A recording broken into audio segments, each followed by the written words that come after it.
So I'm continuing to update my video game room, and next on my list is to install some carpeting. The wood floors just don't go well with a man cave like this. I've had some rugs in here, but I think some wall-to-wall carpeting would make the room feel more comfortable. Specifically, I'm going to use carpet tiles.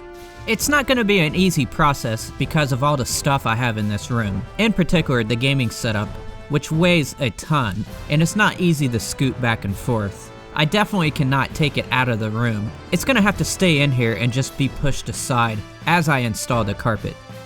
I ordered the tiles off the internet. It was hard to decide which colors to get, but I ended up getting gray and black. The gray is actually called gunmetal. I don't think it's related to the Xbox game. Specifically, the tiles I got were made by Foss, F-O-S-S, or Foss, however you pronounce it. And the style is called hobnail. They're made out of some recycled materials. There's different patterns you can do with carpet tiles, and I struggled with that decision as well. I could go with a checkerboard look, or I can do solid lines. To help make the decision, I laid the patterns out on the floor, without sticking them to the floor, and just kinda stared at them. I ultimately decided to do the solid lines. I'm gonna take you through the process that I did, in case you wanna do it too. Just keep in mind, this is my first time ever doing it, so I'm not like a pro. The tools I used are a utility knife, a prying tool for removing some of the molding, a carpenter square, and some high quality scissors. Here's the instructions that came with the tiles. Just pause the video if you want to read them.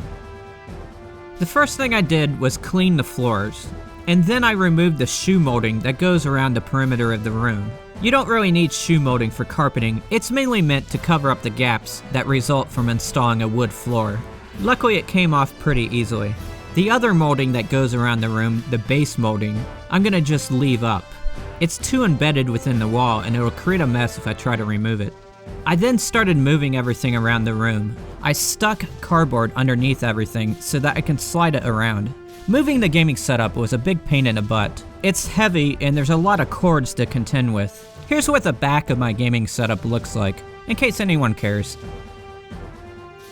So to install the actual tile, I started close to the center of the room and just peeled the backing off. It's like a giant sticker and you just stick it on the floor.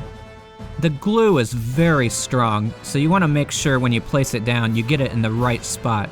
There's arrows on top of all these tiles. Basically, it indicates the flow of the carpet. If you put all the arrows in the same direction, it looks like it was all cut from one piece. But you can create other patterns by rotating the arrows in different ways. I decided to have all of them pointing forward. When I got up to the wall, I had to start making cuts. I would flip the tile over and mark how much tile I needed. I then set it on top of a cardboard box and used the carpenter square to make a perfectly straight cut.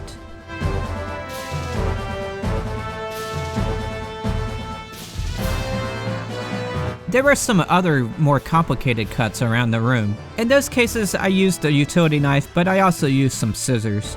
As I was sliding around the video game setup, I damaged one of the tiles, so I had to pry it up. It did not come up very easily, which is a good thing because it means the other ones will stay down pretty well. So after about 3 days, I finally got done. And here's a final look. It came out just as expected.